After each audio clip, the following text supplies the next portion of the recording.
Absolutely. The following program, Normal Show Live, is intended for responsible adults only. We advocate for the repeal of marijuana prohibition for adults. We discuss the science, culture, and controversy about America's marijuana laws. We do not advocate or encourage any illegal activity and advise all listeners to learn their state and federal marijuana laws by visiting normal.org, NORML.org. Opinions and claims made by guests and advertisers of Normal Show Live are their own and do not necessarily reflect the philosophy and policies of Normal. Listener discretion is advised.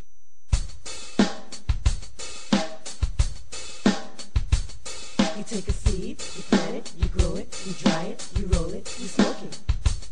You take a seed, you plant it, you grow it, you dry it, you roll it, you smoke it, and it goes down smooth. Hey! Spanning the continent to bring you the truth about cannabis and marijuana law reform. I smoke pot and I like it a lot. From the promise of legalization. And I think we need to think and decriminalize our marijuana laws. To the agony of prohibition. One major responsibility is to encourage people to use less drugs. The National Organization for the Reform of Marijuana Laws presents Normal Show Live, Marijuana Nation. Now, here's your host, Normal's Outreach Coordinator, Radical Russ Belville. Good afternoon, tokers and tokettes, and welcome. It is Tuesday, August 30th, 2011, and it's got to be 420 somewhere in the world. Thanks for joining us for this show. We got all sorts of great stuff coming to you here live and direct from Rolla J Studios in beautiful Potland, Oregon, where we've just gone through a new redesign. And we want to issue a congratulations and happy anniversary to Ganja John and Ganja Wife. They are, I don't know which anniversary they're celebrating, but congratulations to them for making it all these years together. I know it's not always, yes, and especially to Ganja Wife. I know it's not always easy living with the pirate. So he's got the day off today celebrating the anniversary. So joining us here in our studio, we've got all sorts of good friends here. We'll go to the Kaliko cam here and we can see Wiz Kaliko is in the house. How you doing, Kaliko? Pretty good, pretty good. Oh, I don't think I have that microphone. I got that one and that one. Hey. I don't have that one either. Okay, we'll get that all figured out. So Kaliko's in the house. Also, Todd Armstrong will be joining us for our Todd's Toker Topics later on today. And Cannabis Cure UK is hanging out in the studio as well. Yeah, it's all right. Let's go to our virtual studio in beautiful Grass Story, Oregon, where we are waiting for the lovely and talented Cannabis Carrie. How you doing, Carrie? I'm great. Wait no longer. I have arrived. Okay, so Cannabis Carrie brings us our hemp headlines right at the beginning of the show. So right after this first break, what do we got in the news today, Carrie? Well, I have an interesting update on the case yesterday about the councilman in Fort Bragg, California that was shot and murdered supposedly at a marijuana growing operation. Also, an interesting story on data that you're going to love about the prices of marijuana in the U.S. and what that data means. Also, the fear from the Oregon cannabis clubs in the wake of the Wake and Bake conviction that we told you about last week.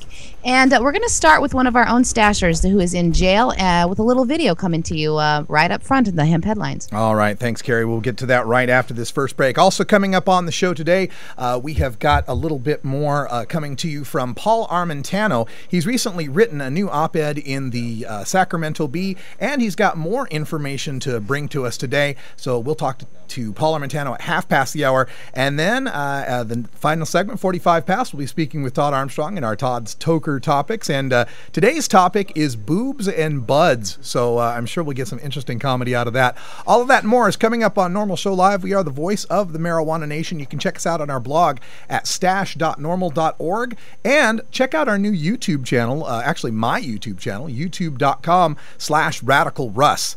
Also, programming note, there will be no live show, Normal Show Live, that is, on tomorrow or Thursday. I will be in Orlando, Florida. Thus, I wore my Florida tie.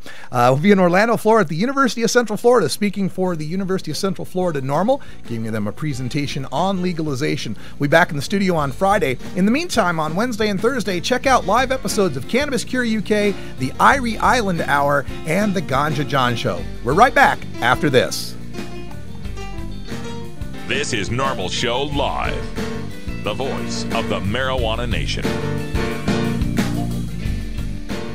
Hey Tokers, this is Radical Russ encouraging you to check out the great music this summer, and one group you should definitely check out are big supporters of normal and marijuana legalization, and that's Slightly Stupid.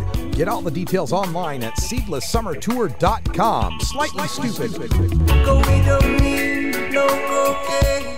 Revolution. Swayze. And Cisco. It's the Stonia show of the summer, coming to Missoula, Boise, Redmond, Washington, Eugene and Jacksonville, Oregon, Lake Tahoe, Berkeley, San Diego, Salt Lake City, Aspen, Denver, Asbury Park, Guilford, New Hampshire, Philadelphia, Boston, New York, Baltimore, Charlotte, Cocoa Beach, Boca Raton, St. Augustine, Atlanta, Raleigh, Columbus, Ohio, Chicago, Mesa, Arizona, and Irvine, California. Don't miss it. For more details, visit SeedlessSummerTour.com. Seedless Summer Tour is sponsored by Seedless.com, Sector 9, Groove Shark, Revolution Vodka, and Silver Surfer Vaporizers. You are listening to Pod Safe Music on Normal's Daily Audios. In today's busy world, we're inundated by advertising for all types of pharmaceuticals that come with a laundry list of potential side effects. Shouldn't you have better medical choices? Natural alternatives to pills pushed by Big Pharma? At Alternative Medical Choices, you could choose natural, safe, and effective alternative therapies that are right for your budget without nasty side effects. Cannabis, or marijuana, has been a legal medicine in the Pacific Northwest since 1998. Our doctors will help determine your qualifications for a medical marijuana recommendation in Oregon, no matter where you live. Our massage therapists will ease your aches and stress with soothing hemp seed oil or cannabis-infused massage salves. We also offer acupuncture, Reiki, and other alternative health therapies. Call Alternative Medical Choices in Portland, Oregon at 503-288-5579 or visit our website at www.altmedchoices.com. We specialize in out-of-state recommendations. That's www.altmedchoices.com or call 503-288-5579. Hey, this is Willie Nelson for Normal. And I smoke pot and I like it a lot. I learned a long time ago that marijuana is a lot safer than alcohol. There's nothing wrong with the responsible use of marijuana by adults. It's time we stopped arresting and started respecting those who smoke marijuana responsibly. To learn what you can do to help, contact NORML at NORML.org or call toll-free 888-67-NORMAL.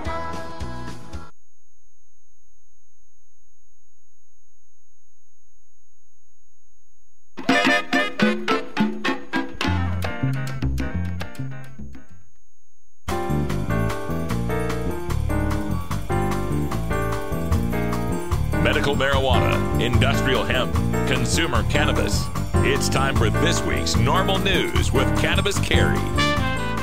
Activists and medical marijuana supporters rallied at the federal courthouse in Washington, Spokane for a medical marijuana dispensary owner today and one of our very own stashers, Jerry Laberty, who is sitting in a jail cell after being arrested last week violating the federal drugs. Officers found additional marijuana plants in Laberty's home on an unscheduled visit, and that led to his arrest. Now, we have reports that Jerry is also participating in a hunger strike. He is scheduled to appear in court later this afternoon, and we have some video from KREM 2 News. Family, friends, and activists are rallying in support of an owner of a local marijuana dispensary. Jerry Laberty was arrested again last week for violating the conditions of his release on federal drug charges. KREM News' Katie Udis has more on the story. Jerry Laberty is a staunch advocate for medical marijuana. He knows it's illegal at the federal level, but he feels so passionately about it, he's willing to sit in jail to prove a point. Free Jerry! Protesters rally at the federal courthouse for Jerry Laberty, a medical marijuana dispensary owner who was arrested last week. I respect him as much as I respect my own father. Jerry needs medicine. Because both men stood up for what they believed in. Laberty violated his conditional release after being federally indicted in July for marijuana-related charges. Lincoln County Sheriff deputies found marijuana plants at his home. He also refused to do a drug test. Laberty explained his stance against the federal government last week in a jailhouse interview. Someone has to do it. I'm waiting anxiously for the day when they all realize how stupid this is, apologize, and give me back my life. Local patients and medical marijuana supporters agree. The legalization of cannabis is this important an issue. We need more people that have medical authorizations to stand up and speak their mind instead of being afraid. Laverty's family tells me he's doing a hunger strike from jail. He told me last week he uses medical marijuana to help with appetite. And in America, you don't beg for justice. That's not the deal. You stand up like a man and... Laverty will go in front of a federal judge tomorrow afternoon for his next court appearance. Reporting live in downtown, Katie Udis, KREM 2 News. Well, bless Jerry Laverty. He's been a guest on our show. He's called in before when those raids were happening at MHP in Spokane, going through a hunger strike and standing up like a man for justice. And kudos to all the people there in the Spokane area that came out and stood out there on the streets to protest and made their presence known to the local news media. This is what it's going to take: is feet in the streets. You can write emails, you can join Facebook campaigns, you can do that till the cows come home. Nobody cares. When your face shows up on the TV news, when your fellow citizens have to look at you and realize, what the hell are we doing to people like Jerry Laverty? Why are we putting him behind bars? Why must he go through a hunger strike? That is what it's going to take for us to make this final change and end marijuana prohibition, not just for the people who need it medically like Jerry Laverty, but ending it for everyone so the patients can finally get the access they truly deserve. And we have an update from a story we covered yesterday that was all over the news wires today, highlighting that a well-known and loved councilman was shot and killed while investigating an illegal forest marijuana grown in the Mendocino forest. This morning, Mendocino's KZYX's News had an interview with the spokesperson for the Mendocino County Sheriff's Department, Captain Kirk Smallcomb, about the murder-homicide of Jerry Milo. They are still looking for the suspect, Aaron Basler, and have interviewed his family. His father told media outlets that he sleeps with a gun on his nightstand because he is afraid of his son. But new details that are emerging in the case: Milo, who's age 69, was unarmed. He was shot several times in the torso. The other man that he was with escaped and called authorities. He had a small caliber handgun in his pocket and did return some fire. But now some are saying that no marijuana was found at Jerry Milo's death scene, and instead some local outlets, but no national ones that I could find that were reporting on it, that they found opium poppies instead being cultivated at the scene. One expose that's local contends that Basler had been living in the woods for 4 months, tending to a poppy garden. So far, the Mendocino Sheriff's Department won't comment on the new information that's coming out of the story, citing no comment on an ongoing case. But in the meantime, they have closed several campsites in the area in hopes of finding the fugitive. Wow, that's an interesting development here. You don't hear much about opium poppies being cultivated in the United States, so that's a strange development.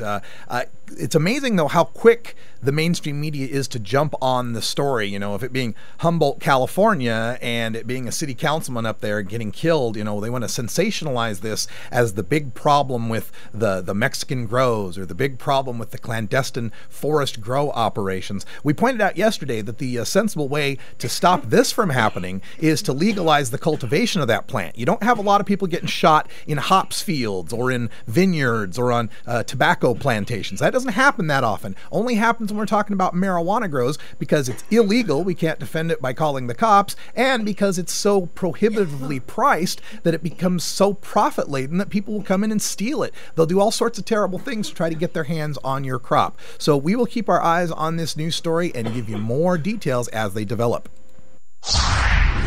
We also reported to you last week about the Aloha, Oregon Cannabis Club, the Wake and Bake, whose owner pled guilty to 2 counts of distribution of marijuana. Kathleen Cambron, the owner, was arrested after an undercover Washington County Sheriff's officer used a hidden camera to film the whiteboard listing of prices for different strains. Most of the Wake and Bake lounge charged for marijuana was $180 an ounce, well below street prices. Even though Cambron never actually sold the marijuana herself, in the sense that someone handed her $180 and she handed them a bag of marijuana, the courts found that she was in violation of the law under part of an umbrella distribution of a controlled substance charge, since she was charging members a fee to belong to the club. Now, there are several cannabis lounges operating in the state of Oregon and other medical marijuana states that work in a similar manner to the Wake and Bake Lounge. Although selling medical marijuana for profit is illegal, clubs are working to get around that rule. Oregon law enforcement officers say that charging membership fees to belong to a medical marijuana club is exactly the same as selling marijuana, and they do say that more busts are likely to come. Sheriff Thomas Bergen, the sheriff in my actual hometown and the president of the Oregon State Sheriff's Association, said that time and resources are the only obstacles in shutting down the rest of the cannabis clubs in Oregon. Bergen wants to see them all shut down today, but promises the public that they will get there. In Oregon, growers are allowed to charge their patient for the cost of cultivation of marijuana, but nothing else, and they are not allowed to be compensated for labor time. The cannabis clubs in the state operate with registered growers who often pay a fee to set up a table at the club, and then the club owner charges membership dues or entrance fees to cover the cost of operating and overhead expenses that are unrelated to marijuana, like rent and lights and utilities. Most of the clubs operate with the help of volunteers. And many of the cannabis clubs in Oregon, like the Cannabism in Eugene, have lawyers who have assured them that they are within the confines of the law. But last year, a ballot initiative in the state was rejected to regulate dispensing of medical cannabis, and Sheriff Bergen and others in law enforcement argue that a cannabis social club is, in actuality, a dispensary. And the new clubs popping up around the state are doing so in the face of voters who rejected the idea that they should be allowed there. The argument from the cannabis club owners is that their properties are not dispensaries but safe havens for medical cannabis users to obtain and use medicine that they would otherwise have to grow themselves, have grown for them, or buy on the black market. Man, it's hard to get around the mindset of these people. We're talking about 50,000 medical marijuana patients here in the state of Oregon. 50,000 Oregonians who a doctor has, checked out their records and made sure that, yes, they do suffer from one of the very limited number of qualifying conditions, and that we as a state of Oregon, the people who voted for this, don't think they ought to be busted for using that medically. So we set up the situation, 50,000 somewhat kind of pseudo-legal consumers of this product, but we don't give them any way to get it. I mean, how cruel is that? How cruel is that to look at a cancer patient who's going to be facing a chemotherapy treatment on Friday, getting their card on a Tuesday, who asks you, well, great, where do I get my medical marijuana? I don't know. I guess you'll have to wait for the weed fairy to drop it, or maybe you can grow your own, and gosh, maybe in 9, 10, 12 weeks, you'll have some medicine after you've gone through the chemotherapy without it, right?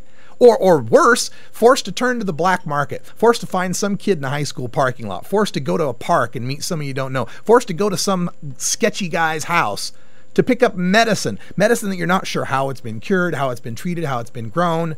This is the situation here in Oregon that we have set up for 50,000 sick and disabled people.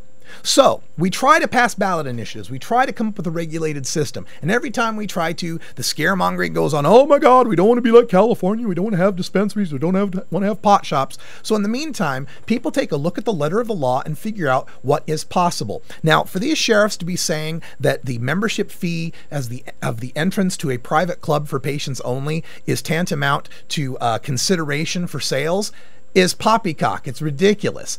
If I have to pay a fee to go into the Elks Club, that doesn't necessarily mean that I am supporting the purchase of alcohol.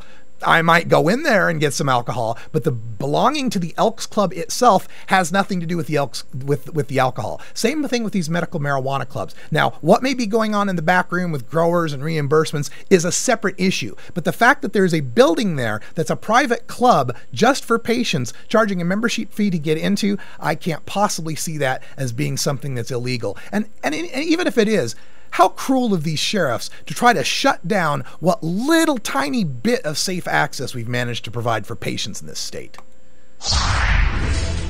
And in the September issue of Wired magazine, they featured an article on the price of black market marijuana across the USA. They took the information from a website that we've talked about here on the Stash many times, priceofweed.com. Now, priceofweed.com is a crowdsourcing website that asks visitors to give their locations and the price that they are paying for eighths, quarters, and ounces of marijuana.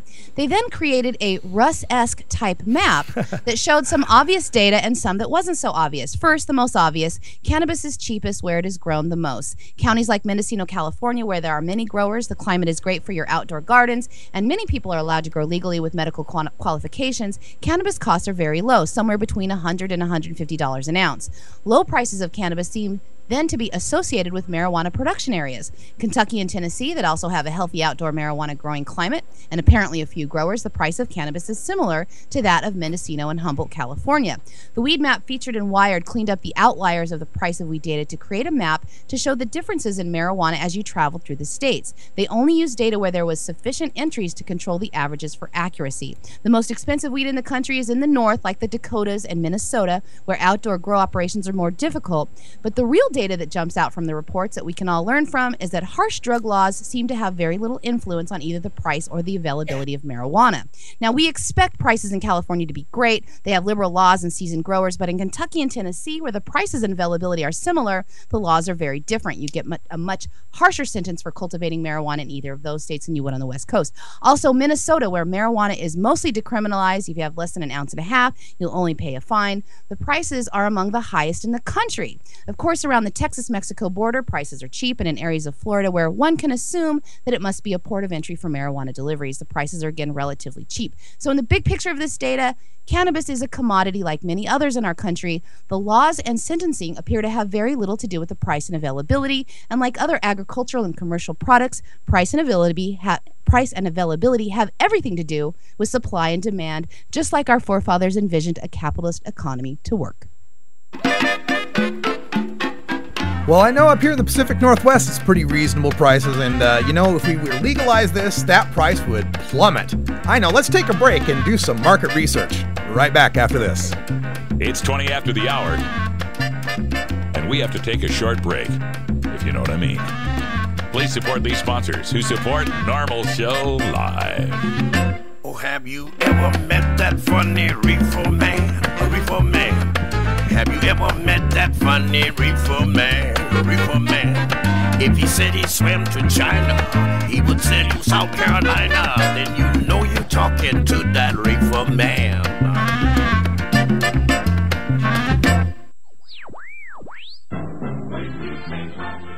Marijuana and alcohol are the two most popular recreational drugs in America. Marijuana smoking is non-toxic, relatively safe, and has a low risk of dependence. Alcohol drinking is potentially fatal, dangerous to society, and is quite addictive.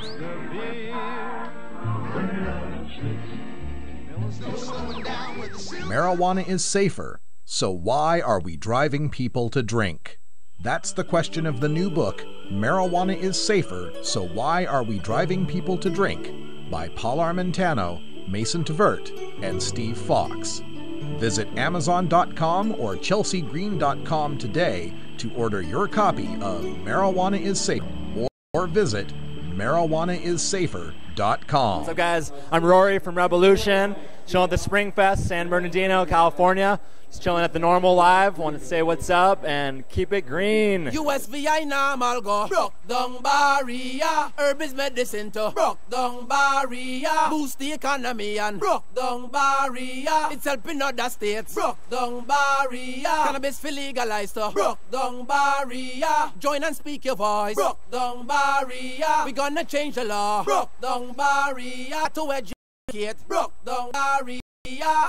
Yeah, this is Nayora, bigging up USVI normal, working to legalize cannabis, for the whole of the Virgin Islands. USVI Normal is a non-profit organization working to legalize cannabis for the use by the industries and responsible adults.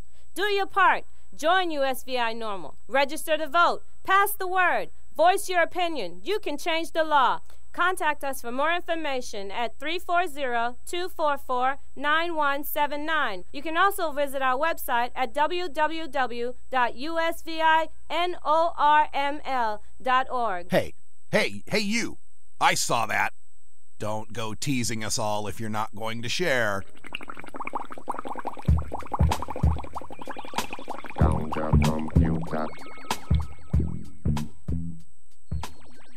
It's time for your daily Toker Tunes, the best in 420 friendly music from all genres that uplifts, entertains, and informs the public. Today we bring you tunes for Electric Tuesday, our segment featuring the best of modern electric music in the genres of dance, new age, house, and experimental. If you'd like to submit your song to be played on Normal Show Live, send it to us at stash@normal.org. Now here's some more great independent marijuana music for today's Daily Toker Tune. All right, on Electric Tuesday, we turn things over to Cannabis Cure UK, who's our Electric Tuesday music editor and still traipsing across the great United States. How's it going, Cure? Not too bad. How are you, Russ? I'm doing fantastic, and been posting a whole lot of videos to Cannabis Cure TV, right? Yep, I've been taking a few days off. I was working too hard. I forgot what day it was, and I ventured outside for the first time in 3 days, and the sun hit me, and it was like the first time it had ever touched my fair skin. It's like, oh my God, what is that big glowing yellow disc in the sky? It was. I could not believe the heat. It must have been a particularly hot evening, I think. But yeah. All right. Well, what do we got here for our Toker Tune for the day? I've been traipsing across the interwebs as usual, and I came across. Well, I was going through some activists' Facebooks. Let's say, and I came across Sarah Franks, who's Mums for Marijuana. Right. And her partner apparently is quite the digital artist, and not only that, they're tunes that are quite appropriately named for our movement. The one I've picked for today is Wake and Bake in Narnia. It's mellow but upbeat, chill out tune that has smooth transitions into psycho dance breakdowns. The synth melodies drive the Wake and Bake through Narnia and out the other side, probably landing up at the lamppost where you're going to meet Ganja John, who's excitedly going to give you an oil hit. Oh, watch out! And you can find Dan Flippin' Wright's music over at soundcloud.com. You can just search Dan Flip N Wright, R-I-T-E. Enjoy the tune. Be sure to check out more of my videos on Cannabis Cure TV over on YouTube. All right, this is Dan Flippin' Wright. Wake and Bake in Narnia for your Electric Tuesday.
that song for your iPod? Check out the Daily Toker Tunes at the Stash blog by surfing to stash.normal.org and choosing Media, and then Toker Tunes from the main menu.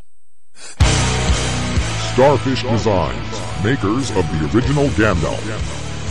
I'm Radical Russ, and when I want to relax, I always have my 17-inch long original Gandalf from Starfish Designs nearby. The hand-blown borosilicate glass is strong and easy to clean, and the design is sleek and sophisticated. Starfish Designs are available from Bend, Oregon at a glass retailer near you. For locations, call 541-788-GLASS. That's 541-788-4527. Hey, this is John Papa. You're listening to The Normal Show Live. NORML stands for Responsible Adult Cannabis Use. If cannabis use is causing problems in your life, consider taking a break or seeking medical assistance. Consider ceasing cannabis use if you have a family history of mental illness. Don't drive or operate heavy machinery while impaired by cannabis use. Cannabis use is not without risks, even though the risks are far less than those posed by legal drugs. What was it we had for dinner tonight? Well, we had a choice, steak or fish. Yes, I remember I had lasagna. As High Times Senior Cultivation Editor, I'm often called into the field and asked to sample or even identify exotic strains of marijuana in their natural habitat. Now, first time, I've compiled more than 120 of my favorite strains into this single field guide designed to fit into your pocket as you travel the world in search of your favorite plant. From a friend's closet grow room to the wilds of Northern California, this single guide covers all of today's best-known strains, plus heirlooms and throwbacks, including High Times quality photos and information on each variety's genetic heritage and growing characteristics, plus my personal notes on aroma, flavor, and potency.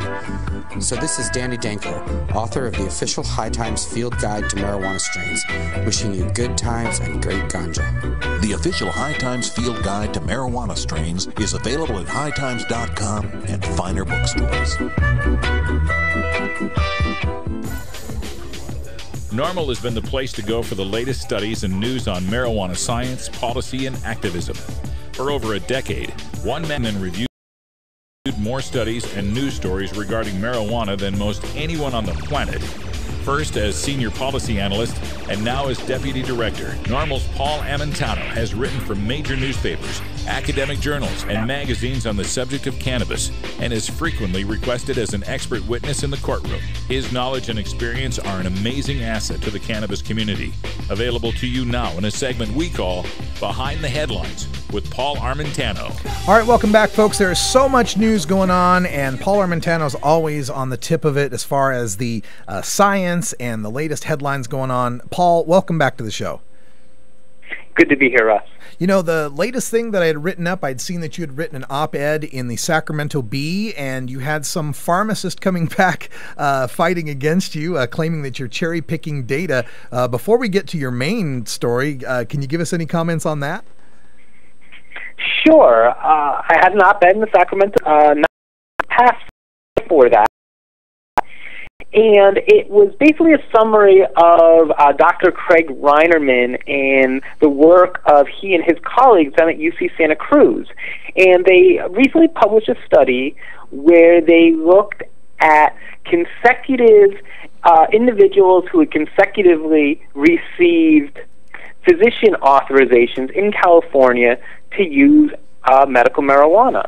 And they looked at the different socio-demographics of these individuals. There was about 2,000 of them. Why they were using medical marijuana, what their age was, what their ethnicity was, how often they used it, what ailments they were using it for, et cetera, et cetera.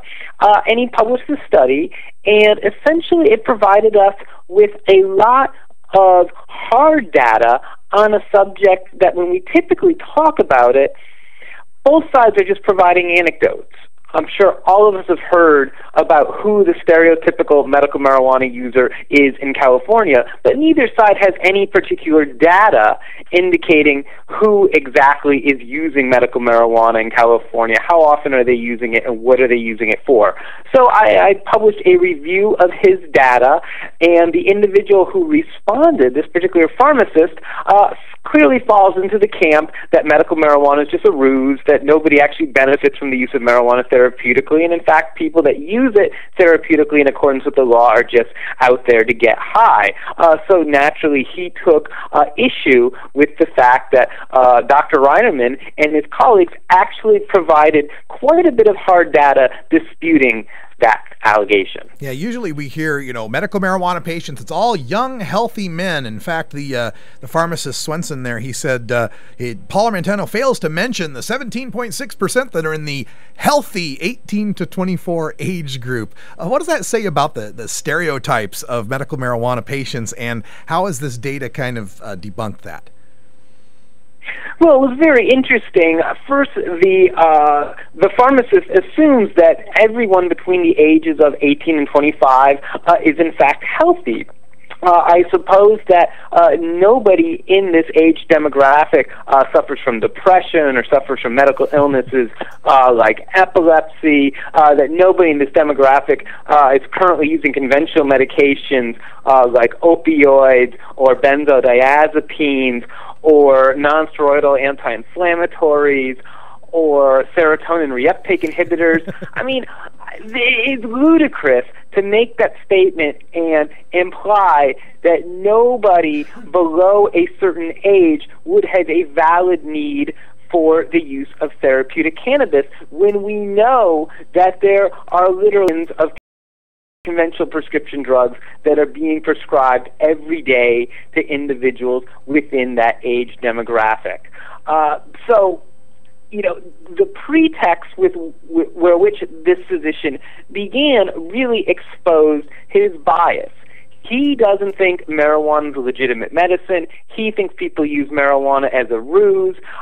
So clearly he's going to approach any data presented to him with that bias, and he revealed it by simply stating that, in fact, in his opinion, even when there are cases of physicians recommending the use of marijuana to someone in that age group, in this pharmacist's opinion, those people are healthy regardless of that recommendation. Yeah, it's just faulty reasoning, and I think about 18 to 24-year-old, especially men, because I always characterize this as young men. I think, well, who are doing the back-breaking jobs out there? Who are doing the tough jobs out there? And plus, if you look at the statistics on depression among that age group, it can be a pretty large cohort. So, I'm surprised that people like this still present those opinions, and, that shows how much work we still have left to do in educating the public. I do want to switch over to another topic here. You've got something coming out in the Los Angeles Times here about data on student drug testing. This is something that, I didn't really see a lot when I was going through school in the 80s, but over the past 3 decades has been a rapid increase in the number of school districts that want to drug test their kids. And it used to be just for, sports, on the idea that, they're playing football, it could be dangerous. And now the Supreme Court's extended that to chess clubs. So what have we learned now about student drug testing? Well, we know it's quite expensive, and we know it doesn't deter students from using illicit substances. It's just that we are even more assured in that belief today because we have study after study after study consistently showing us the same result. Now, when I say it's expensive, this actually now is a much bigger issue than it was 10, 15 years ago when these programs started to get a foothold in America. Right now, you can't go really to almost any school district without hearing that the schools are broke, that they have to have larger class sizes, that they have to lay off teachers, that they don't even have money for textbooks. Yet these same school districts can afford to spend hundreds of thousands of dollars annually on a student drug testing program that doesn't deter students from using illicit substances and may, in fact, have inadvertent harmful consequences. It doesn't make any sense. It wouldn't make any sense even if the programs were working because of how expensive they are. It makes even less sense when one recognizes that these are expensive programs that don't meet their stated goals. And for many of the school districts that are imposing these policies, it was the federal government that was paying for them. The same federal government that now claims is totally broke, and they have to come up with ways to cut costs. Well, the reason student drug testing started taking off in high schools over the last 10 years was because the federal government was willing to fund the programs. That doesn't seem to be the case so much anymore. And I have a feeling that we're going to very quickly come to a point where schools begin dropping these programs because the science is clear that they don't work, and in the future they're going to have to foot their own bill for them. Well, you know, we know the fiscal reality of it. We know the scientific reality of it. But like so much in the drug war, this is built around emotion. And how do we explain this to parents, you know, that are going to be scared and they feel that the drug testing, you know, they feel it. They feel like it's a feel-good measure that that makes them think that they're doing something about the drug problem. How can we convince parents that the drug testing is wrong? And what tips do we give them to assuage those fears, to make them feel like their kids are going to be okay even if we take the drug testing away? Sure. You bring up very valid points. Obviously, the schools and a drug testing policy is in no way a substitute for parental oversight. And as hard as it may be for some parents, they are still going to have to sit down and talk to their kids honestly about intoxicants, whether it's alcohol, whether it's tobacco, whether it's marijuana, whether it's other illicit substances. And parents and young people need to be taught the skills to be able to understand and discern the difference between use and abuse. Unfortunately, that's impossible when we have a federal policy that does not make that distinction for marijuana and other illicit drugs. Now, it makes that distinction to some degree for alcohol, when alcohol, of course, is used by adults. Yeah. But there again, when we're talking about young people, even alcohol, society's message is that any use of alcohol by someone under age 21 is abuse. And of course, we all know that isn't the case as well. That is an inflexible message that really backfires when we're trying to have these safe and rational conversations with young people. But unfortunately, that's sort of the hard work that I think needs to be done. Something like random student drug testing was thought to be one of these silver bullet solutions. And like most silver bullets, it actually isn't a solution at all. Mm-hmm. We're speaking with Paul Armentano, NORML's deputy director and an expert witness in courtrooms all around America, usually on the West Coast, though, on subjects of cannabis and science.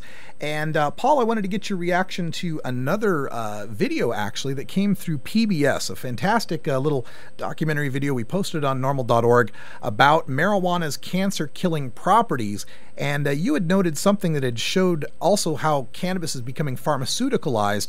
Explain what you mean by pharmaceuticalization, and how important do you think this PBS video was? The PBS video is great, and I cannot strongly enough recommend that people watch it. We posted on the NORML blog, and people can get to it on the NORML for 10-minute teaser. There's actually only 60 documentary that PBS put together assessing and examining the science behind medical marijuana. It's the best I've seen, and I've been doing this work for 15 years.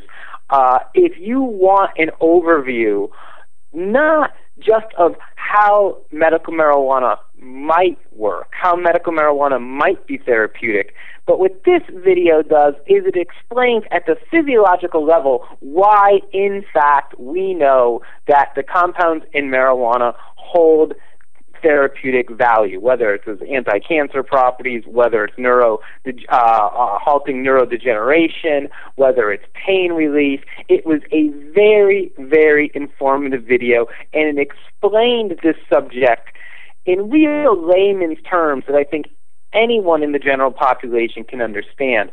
One thing that I think is important to stress about the medical use of marijuana, and the fact that we have a policy where the federal government has made it very, very difficult for researchers to perform human trials on the use of marijuana.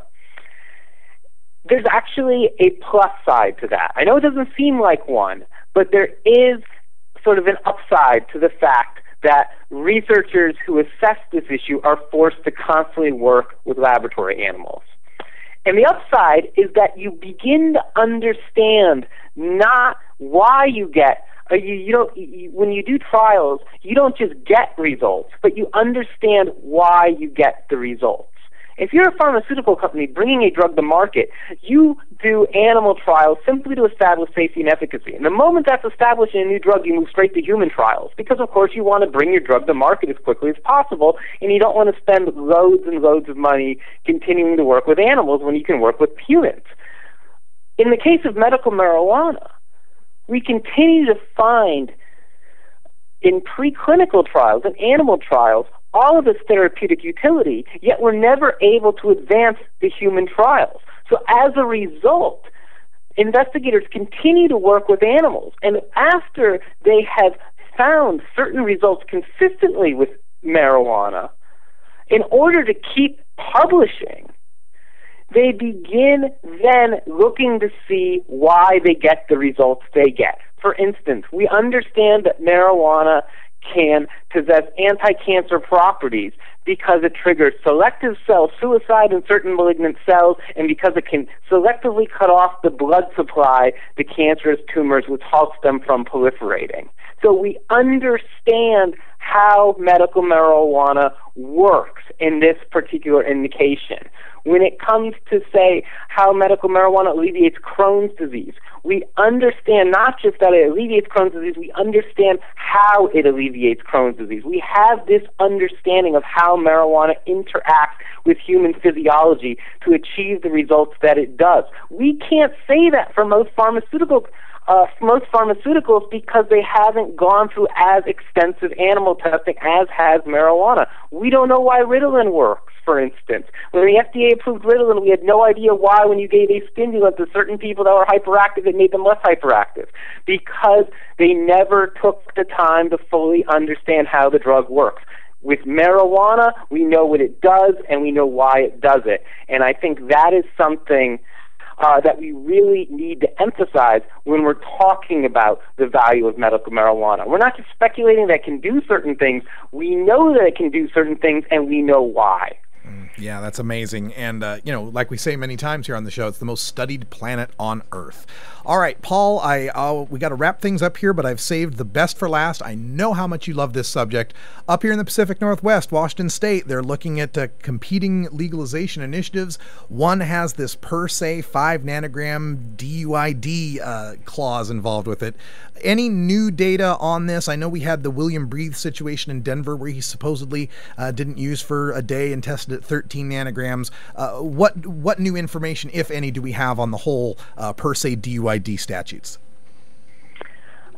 As you said, my favorite topic, and of course I mean that sarcastically. Look, there's really a bottom line quick answer to this.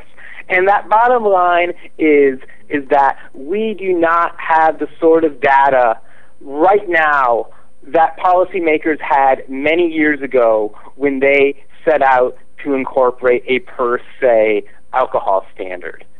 That per se standard was based on a scientific data, and it was data that was based on studies that were conducted using a very specific methodology. We don't have studies using that methodology for marijuana, and there's a whole host of other reasons why trying to take this standard used for alcohol and apply it to marijuana just doesn't work. First and foremost is the fact that we have a very good correlation between between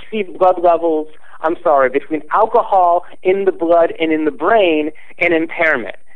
THC, because of its lipid solubility, is just not correlated in the same manner. So while we can look at a blood alcohol level of 0.08 or 0.10 and fairly accurately correlate that with recent use and impaired performance, we can't do the same thing with THC.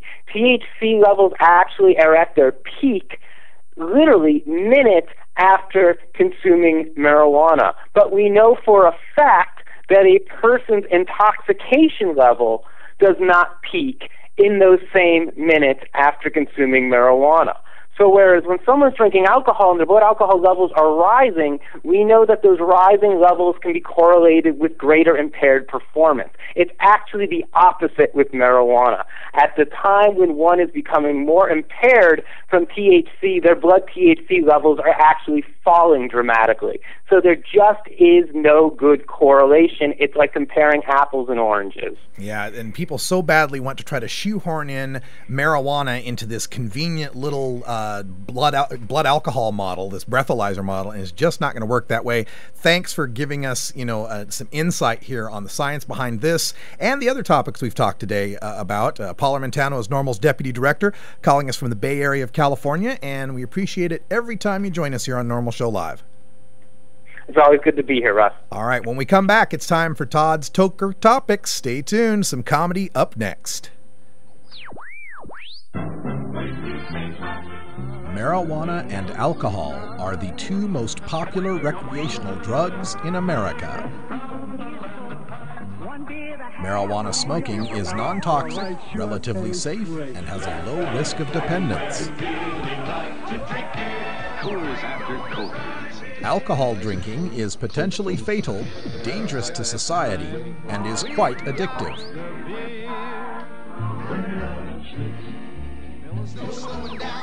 Marijuana is safer, so why are we driving people to drink?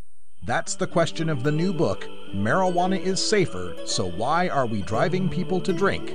By Paul Armentano, Mason Tvert, and Steve Fox. Visit Amazon.com or ChelseaGreen.com today to order your copy of Marijuana is Safer, or visit MarijuanaIsSafer.com. Pod 2.0. It's not your father's Woodstock weed.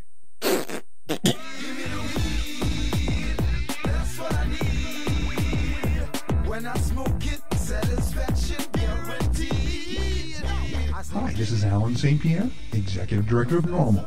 This year, the Drug Czar's office has a $60 million budget for advertising their Reefer Madness propaganda. We here at NORML don't have that kind of money, but we've got two weapons for fighting back: your donations and the truth. Please make a donation to NORML so we can continue to expand this podcast and our other media campaigns. Even a donation of $4.20 can help. Visit us on the web at norml.org or call toll-free 888-67-NORML, NORML. Thank you for caring and sharing. When I smoke it, satisfaction.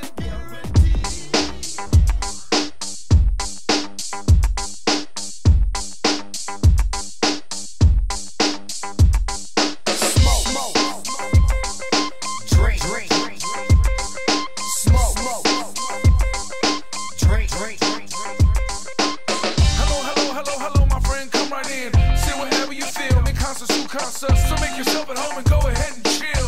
There's nothing better than kicking it with some good friends, relaxing and partying. Yo, turn it up, that's a sweet jam.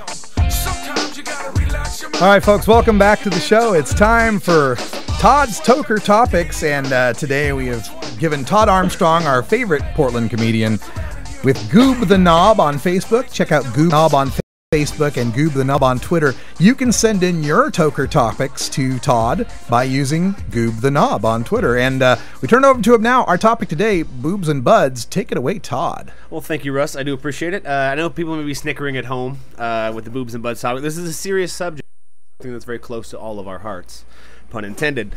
As an expert, I feel like I am, being from Portland, Oregon. I mean, both with boobs and buds, this is the strip club capital of the world and a fairly ingrained cannabis culture. But a few things I'd like to, of course, that they both, boobs and bud, women and men both obsess over these. They all do come in different shapes, sizes, and often smells. So I'm not the best.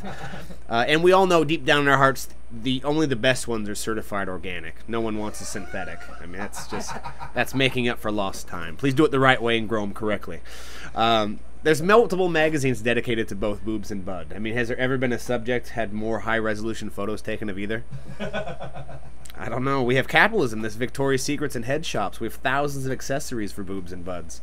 Bras, panties, creams, piercings, grinders, jars, pipes. everything. And most importantly, like boobs and buds, even the bad ones always want to get looked at. I mean, you know in your heart, part of you wants to see every single one. The first time you ever get to see either boobs or buds is often on garage walls in photograph form. It's a rite of passage for a 13-year-old to both drool over each. And both importantly, that if boobs or buds happen to get pulled out of the party often got a hell of a lot better. Like it really, really did. And sometimes people that need a little bit too much attention will pull it out very grandiosely. You know, put them away. We know you have them. But something you folks at home might not know when it comes to boobs and bud is that this is more of a connoisseur's approach, is that it's actually a form of currency, because for each other at least, boobs will get you bud and bud will get you boobs. This is something I've learned in my life. And surprisingly, sometimes old women have the best ones.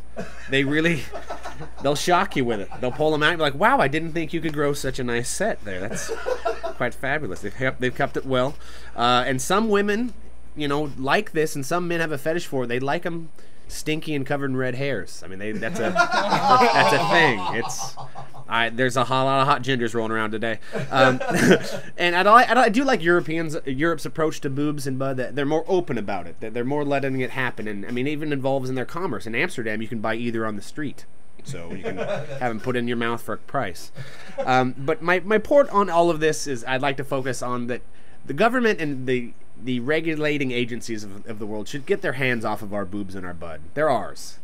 And that we shouldn't depress sexuality on TV. If there's a breast on TV, we shouldn't freak out and charge $1 million and have all these things. Boobs are natural. We all sucked on when we were a kid. If our mom didn't like us, they made a bottle for us. That's what it was. But the FCC and the DEA should kind of leave their hands off of our boobs and bud, because God or nature, however you view it, did give us the best things to look at and the best things to put in our body. So enjoy yourself, your boobs and your bud. Everybody have a good time. Find me on Facebook and Twitter. Back to you, Russ. Thank you. Thank you so much, Todd Armstrong, for our... Give my hand there. That's good stuff in our studio audience here. Having a good time. Boobs and buds. And of course, you get those magazines. You get the High Times magazines. You see that. You ever seen that ad where they've got the naked lady lying down? She's got this bud covering. What do you think of those kind of ads? I think that would be a special kind of high to get, because you'd be smoking sexuality and a good bit of THC. Just a little bit as well, huh? What's your performing schedule like coming up lately? Let's see. I will be at the Hawthorne Theater on Saturday night for the Hilarious at Hawthorne. I'm actually getting my first big headlining chance at Portland, Oregon's Big Baghdad Theater the 23rd at 10 o'clock. So my mom and grandma are coming to that one. I'll be at Harvey's at the end of the month, and I'll be at Helium tonight if anybody's in Portland. Helium Comedy Club tonight. Check that out. See some new jokes tried out. That fall on my face, but it's fun to watch. Right on. And so when mom and grandma come to the show, do you alter the acting? No, not at all. My grandma Maloney, this will be the first time she sees me, and she literally believes Noah lived to be 700 years old. And she thinks I'm totally Catholic, and I cannot wait to just... So the zombie Jesus joke, is that in? I've been polishing that up. That was something me and Russ developed last time when we were post-showing it, and it's a great bit I'm working into. I think she's going to love that. She will enjoy it. She will love it. All right. Resurrection in the right way. Yeah, check out Todd Armstrong on Goob the Knob.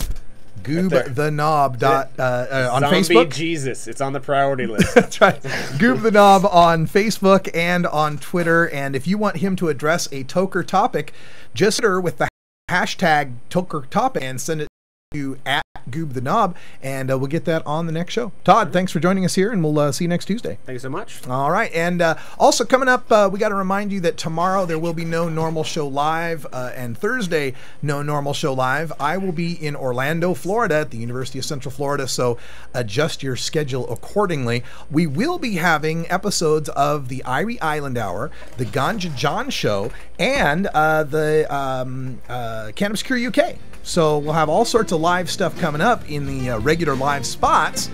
It just won't be me. And for those of you in Orlando, Florida, check us out at University of Central Florida. I can't wait to get there and show you the new presentation that we're putting forward. Also, another gig coming up, the Portland Hempstock coming up, was it 10th and 11th of September? I'll be at the Hemposium stage. I think Todd's going to be there as well. Jen Alexander, a bunch of us will be there. Check that out at the Kelly Point Park, and you can visit hempstalk.org. That's STALK, hempstalk.org. And on, I think it's Wednesday, November 14th, I'll be in Ontario, Oregon at the 45th Parallel. They're putting together a town hall meeting featuring Idaho Representative Tom Trail and a discussion of medical marijuana in the Treasure Valley. So check that out in Ontario on Wednesday. And for all my updates, follow me at Radical Russ on Twitter. This is Normal Show Live, the voice of the Marijuana Nation. All right, for Wiz Khalico and Cannabis Cure UK, Jen Alexander, David Alexander, Todd Armstrong, I'm Radical Russ. Thanks for joining us, and until next time, take care of each other, tokers. You plant it, you grow it, you dry it, you roll it, you smoke it, and it goes down smooth.